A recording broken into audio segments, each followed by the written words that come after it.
Hello, my name is Aidan Halley, and for BCM 212, I am pitching a documentary based on the Taraji train station. This is the back end of it, but what I want to do with my project is pretty simple. I want to take a look at the lives of the daily commuters of Taraji train station. Just take a peek into whatever they're doing in the current moment. So yeah, like I was saying, the whole point of this is to just get a look into the lives of people of Taraji train station. It's not the busiest, but it's just had a major rework, and I just want to see who comes here. What's their life like? Best case scenario for this, I get some funny stories from people. Maybe I see someone doing something a bit weird, funny, quirky. Just insight into my hometown. So so they can see.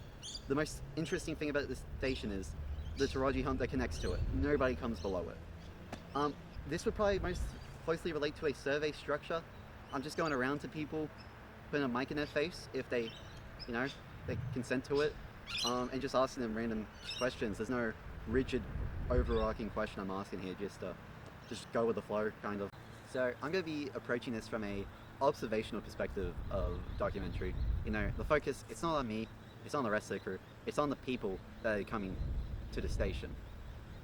When I'll be editing this, most of me or whoever's doing the interviewing and talking, they're going to be cut out. The focus is just going to be on who we're interviewing, making it a more organic kind of feel, cut out a lot of the fat, so the conversation flows a lot nicer.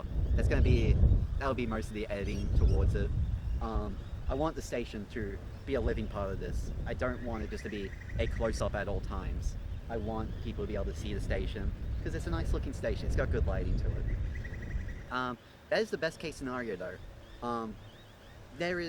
What I've done so far, there have been a couple of days where there is just nobody on the station, or they are very uncooperative about a camera. It's not the 80s anymore, people aren't too fond of cameras sometimes. So, worst comes to worst, like Sherman's March, I can edit this to be very different, more of a reflexive, comedic, trials, tribulation sort of deal. So for my first inspiration I want to talk about, it is Vernon, Florida. That is one of the strangest documentaries I've ever seen. It is purely just person to person. It is just going around the titular town of Vernon. They are eccentric to say the least. The ones that stick to my head the most is just this old guy. They're filming him in his backyard or something, and he just keeps on pulling out dead animals out of trash. It's just showing them off. He pulls out an opossum, and he's just like, yep, I've got one of these. And the other one, at the start he's really weird. He's a turkey hunter, but I think by the end, his little monologue at the end, just talking about how much he adores this, he's a lot of the heart to it. I'm never saying I'm laughing at them. They're just so wonderful to watch.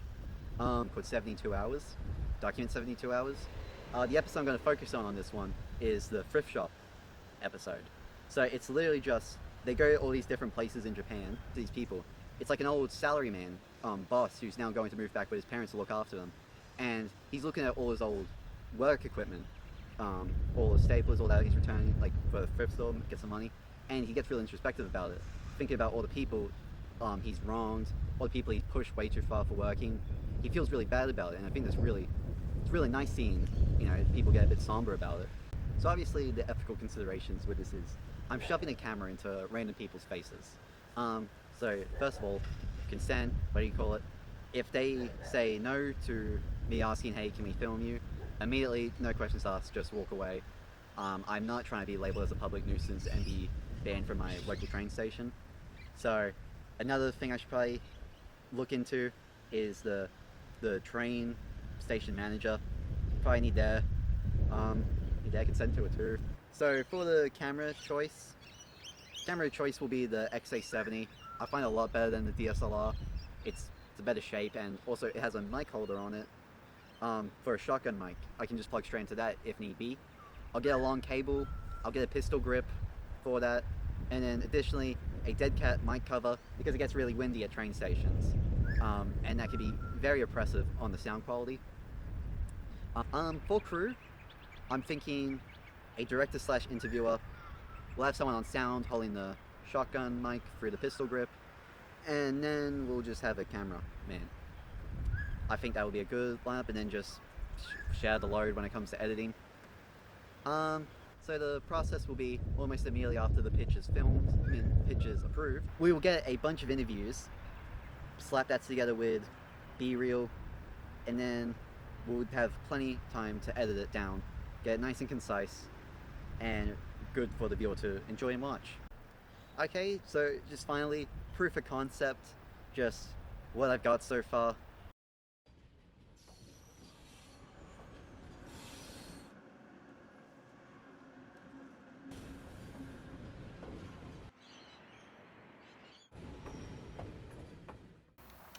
I was going out with my brother, and we were going in like a train that was, I guess, newer. I've never been on one of the newer trains afterwards, but they had these handles that weren't like the oval ones that you grip onto like that, but like they were more boomerang shapes. Yeah, they were like that. And me and him were talking, and I don't know, like at some point, this like older woman, like in her 40s, joined our conversation. I don't really remember how she did it, and she wasn't weird about it. She seemed pretty nice, but she started talking to us, and she was like, "Yeah, those look like penises, don't they? Like it really looks like you're gripping onto a penis like that." And we were like, yeah, it does, doesn't it? Yeah. Thankfully, she got off before us. She was like, "Oh, I hope you have a very nice day out." It's like, "Yep, yeah, you too, lady," but still, like, weird interaction. When we came back to Taraji Station after the original recording, there was a slight issue that was unforeseen. Immediately following Anzac Day, there was just nobody. Nobody showed up to the station. All that was left over was remnants of people the night before. A bunch of cans strewn all around the place. There was one person that did not agree to video, which, unfortunate. So we left with our tail between our legs. It's meeting. It's actually meeting.